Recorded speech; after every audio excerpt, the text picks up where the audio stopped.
The dawn of the 20th century. The century Prime Minister Sir Wilfrid Laurier confidently predicted would belong to Canada. It was a prophecy of hope, a prophecy that came to pass, and one in which AMEC was to play a prominent role, sharing a century, building a nation. The AMEC story begins with a group of business people in Halifax who find success investing in a new industry, electric utilities. The technology has arrived, and utilities are springing up around the world to meet the demand. But those investors soon realize they need some special expertise to assess and appraise their investments. On September 16, 1907, they incorporate the Montreal Engineering Company Limited, later to become AMEC. Almost immediately, the young company begins to carve a place for itself as a nation builder. It's with pride that in 1911, Calgary Mayor J.W. Mitchell flips a switch, officially opening the company's most important project to date, the Horseshoe Falls Hydroelectric Generating Plant.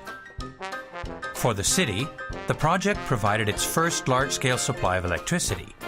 For the company, it was an achievement that set the stage for many more to follow. The company grew to become one of Canada's first truly multinational corporations. And over the decades, after scores of mergers and acquisitions, this Canadian success story eventually became part of the AMEC story. AMEC has worked on thousands of projects in more than 100 countries.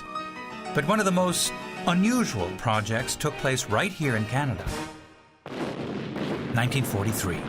The company gets its first defense commission. At the request of British Prime Minister Winston Churchill, the company agrees to research a top-secret idea.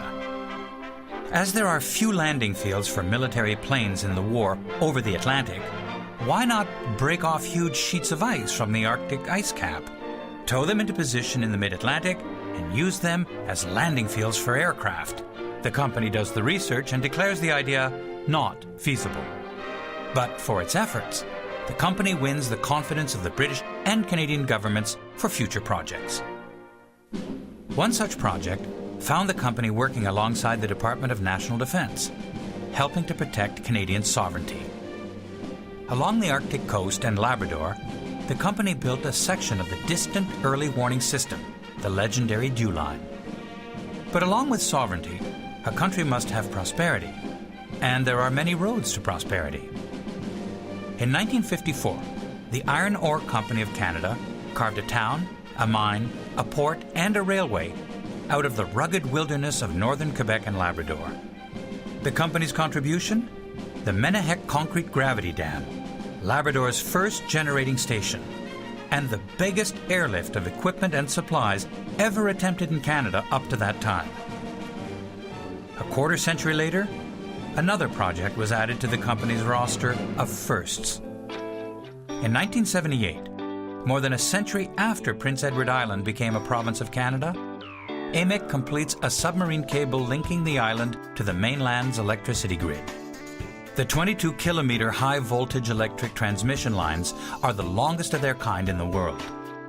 AMEC projects abound from coast to coast to coast.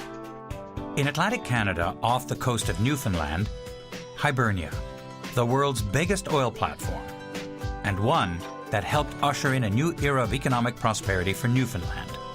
In central Canada, Bruce Power chose AMEC in 2005 to handle the project management for the restart of 2 nuclear reactors.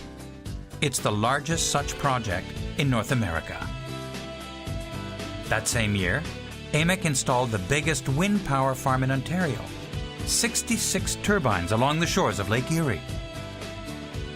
In Western Canada, AMEC has had a hand in every mineable lease in the oil sands, designing, supporting, building, across all aspects of extraction and production. Today, AMEC is working on 10 of the 11 bitumen extraction plants in the oil sands. And once that oil comes out of the ground, AMEC helps get it to market. AMEC is working on the $4 billion Gateway Project, a 1,200-kilometer pipeline to move oil sands crude to port in Kitimat, British Columbia.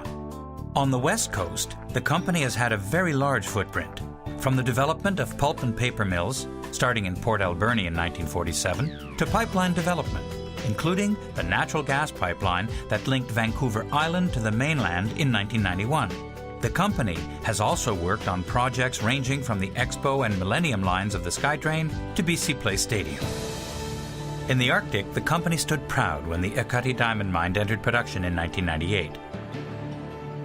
Located 325 kilometers south of the Arctic Circle, the $350 million project was Canada's first diamond mine. Today, AMEC is working with De Beers on its first 2 Canadian diamond mines, the Victor, Ontario's first diamond mine, and Snap Lake in the Northwest Territories. Also in the Arctic, the company handled the environmental impact assessment for the Mackenzie Valley gas pipeline and studies into the socioeconomic aspects of the project, working to involve the people of the region. Environmental work has become a big part of AMEC's business. Its engineers are involved in site remediation, design of recycling facilities, disposal of toxic wastes. AMEC has undertaken scores of environmental cleanup projects for the Department of National Defence and the design of military ports, health facilities, and bases. The scope of AMEC's activities in this country has been remarkable.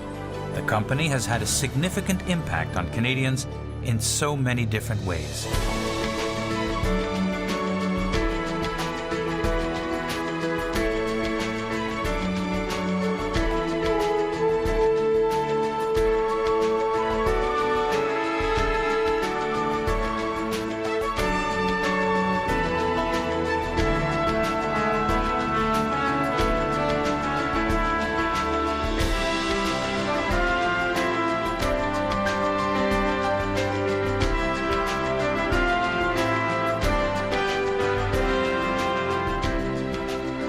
These unique adventures are all part of the company's legacy. AMEC has shared a century with Canada and built the foundations of a nation.